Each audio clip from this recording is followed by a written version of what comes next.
Así que peinamos el paisaje y encontramos un sacerdote jesuita. Esta es la orden académica de la Iglesia Católica. Quiero mandar un saludo a los jesuitas. Con frecuencia se les retrata como a quienes persiguieron a Galileo y atacaron sus observaciones sobre el universo conocido, que formuló al mirar a través del telescopio. Pero también sé que la Compañía de Jesús es un brazo científico importante de la Iglesia Católica y que de hecho su progreso tremendo, el de los jesuitas, contribuyeron a nuestro entendimiento, a la medida del universo. Ahora corrígeme si me equivoco en algo, creo que lo entiendo. Sabes mucho más de esto Creo que lo yo. entiendo. Así es. Funda el Observatorio del Vaticano y felicitaciones a tus colegas. Gracias. Bien.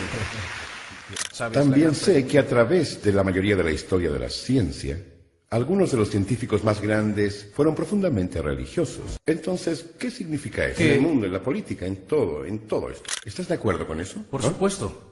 Por supuesto, me refiero que, Intento bueno, tener uno una puede... discusión contigo. Bueno, me refiero que es...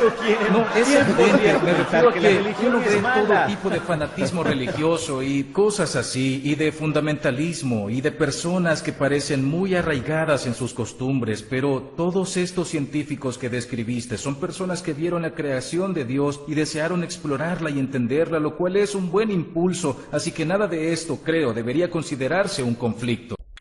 Que son los encargados de las universidades actualmente, que fueron los que plantearon esta cuestión de los telescopios, que tal vez ese jueguito de que Galileo, que nunca lo mataron y lo perdonaron, por algo también fue, ¿no? Hay toda una cuestión, hay una cuestión, aunque parezca extraño, sí lo quiero decir, que es adoración al sol.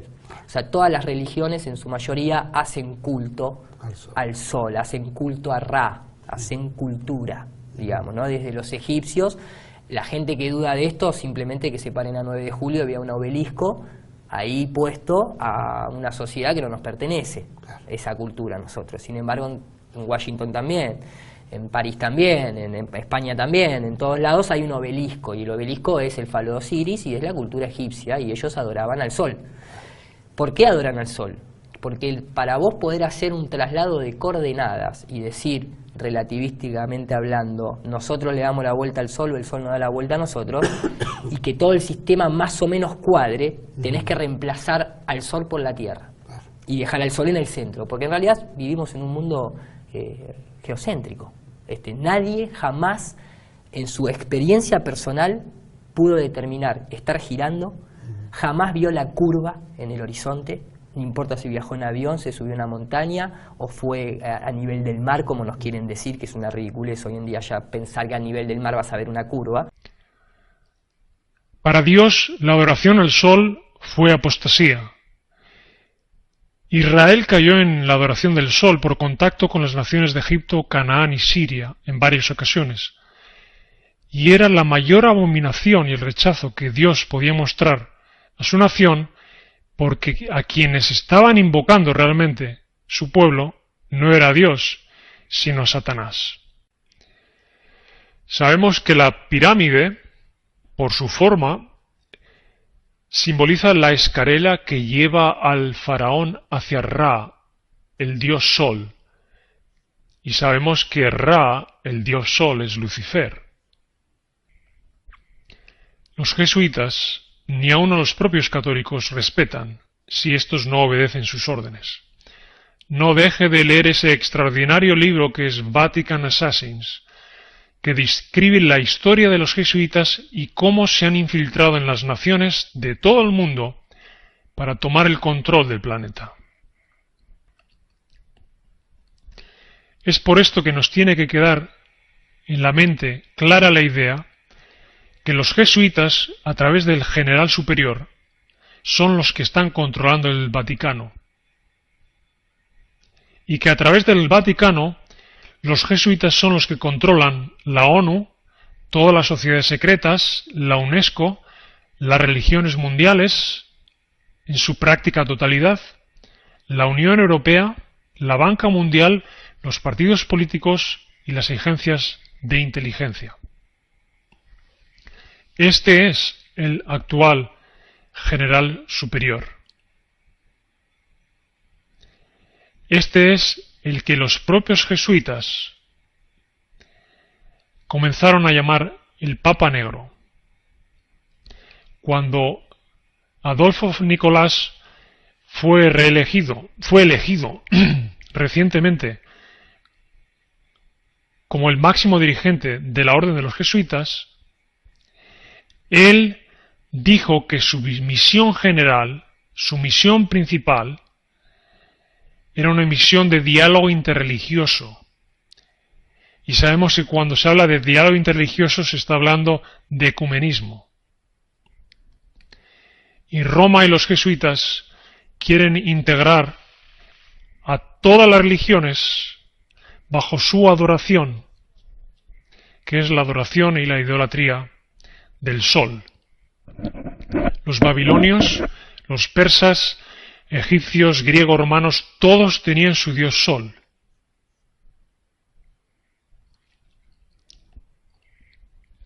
En la antigua Babilonia se adoraba a Baal. Los babilonios creían que el dios Baal vivía en el sol. Por eso estaba simbolizado por la imagen de un sol que se adoraba. El sol era para ellos la encarnación de Lucifer.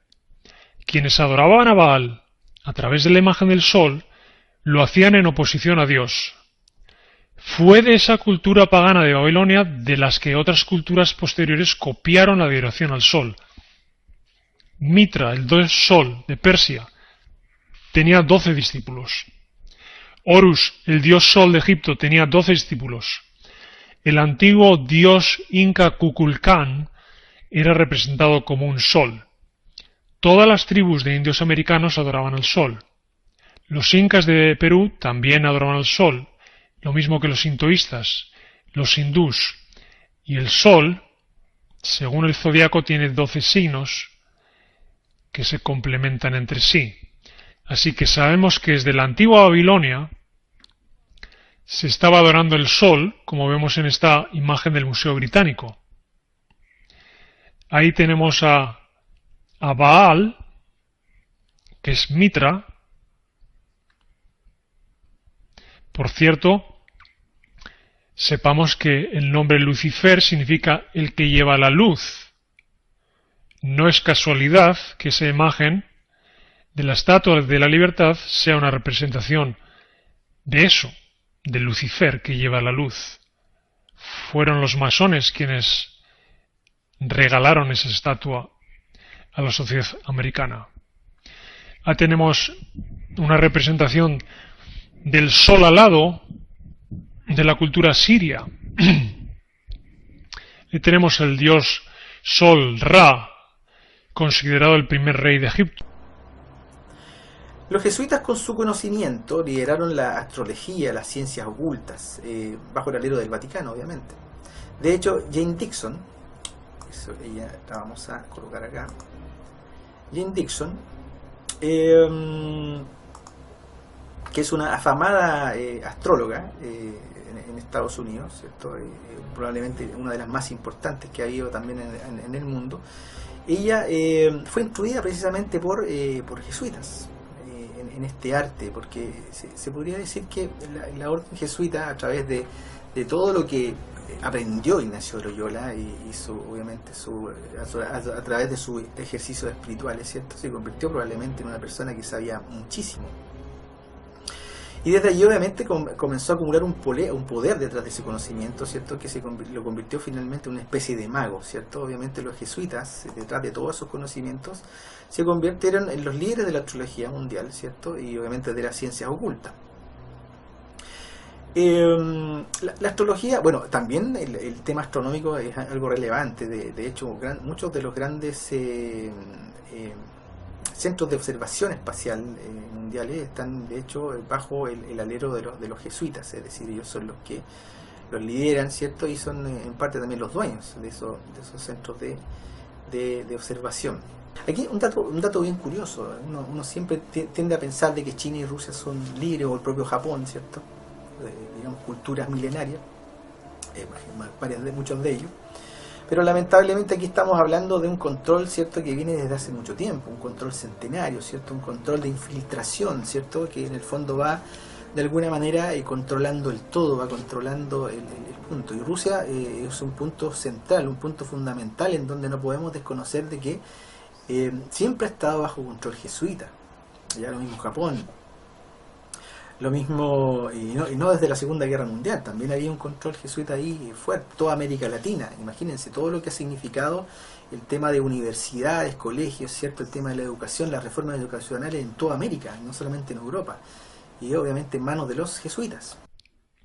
Si tuviéramos que representar lo que este mundo tiene, lo que hay en él, podríamos hacerlo mediante un triángulo, donde la parte visible del mundo es la sociedad, pero hay otras partes que el ciudadano común no es capaz de alcanzar a conocer. La franja roja podría estar simbolizada por aquellas sociedades que, aunque son secretas, cada vez hay más personas que conocen que hay sociedades secretas. Ahora bien, por encima de esas sociedades secretas, de las cuales algunas ya hemos mencionado, por encima de esas sociedades secretas hay alguien que las controla. Y en este vídeo usted va a descubrir quién está por encima de todas esas sociedades secretas. Si usted aún no lo ha descubierto, sepa que ese logotipo es el logo de la Orden de los Jesuitas. En ese logotipo encontramos tres letras, la I, la H y la S, y según ellos representan la frase latina que dice in hoc signo vinces, con este signo vencerás. Pero vamos a descubrir en este vídeo que esas letras simbolizan Isis, Horus y Seb, que eran la Trinidad egipcia, y que simbolizan de alguna forma a Satanás, igual que el Sol, desde la antigua sociedad pagana babilónica, egipcia y siria, representaba a Lucifer.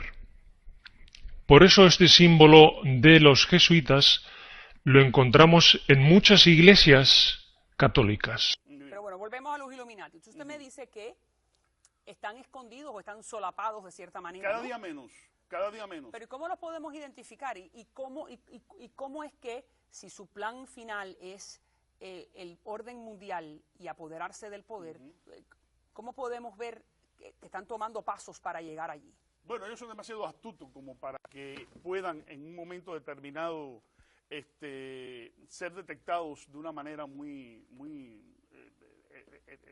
fácil. En realidad están bajo las grandes corporaciones. Ellos representan el gran poder de las grandes corporaciones. Y realizan incluso rituales. Hay un ritual a 74 millas de San Francisco que lo hace el grupo Bohemio, que hacen una adoración a un búho. El búho, ¿por qué? Porque ven la noche, ven la oscuridad de los tiempos. Y ahí se reúnen expresidentes, se reúnen expolíticos, se reúnen grandes... Expresidentes de los Estados Unidos. Sí, señor. Yo estuve en la logia Alexandria en Washington. Pero la logia es masónica. 33, sí, hay 33. Pero estamos hablando de los Illuminati. Pero que los Illuminati, ya te advertí en conversación anterior, habían penetrado los masones. El objetivo es frenar la fraternidad masónica, hacerla colapsar, es decir, sustituir el plan de que tienen los masones de fraternidad mundial, de libertad, de igualdad, que están manifiestas en la Revolución Francesa, y hacerlo fracasar. ¿Para qué? Para un plan luciferino. Pero está bien, muy bien, pero pues yo puedo penetrar a los masones, pero ¿a quién más han penetrado? A los Rosacruces, los jesuitas los han penetrado a ellos. Los jesuitas es la organización en estos momentos más grande, más poderosa que existe en el mundo. Los jesuitas. Todo obedece a los jesuitas. ¿Ah, sí? Todo. Pero Wall Street también obedece todo a los jesuitas. Wall Street. ¿No sabes que el escándalo de Vaticano con el banco de Ambrosiano y Luigi Gelli y el otro señor banquero hicieron un escándalo extraordinario ante Juan Pablo II que hizo casi estallar las arcas del... Pero eso es un escándalo más dentro del Vaticano que hemos visto mucho.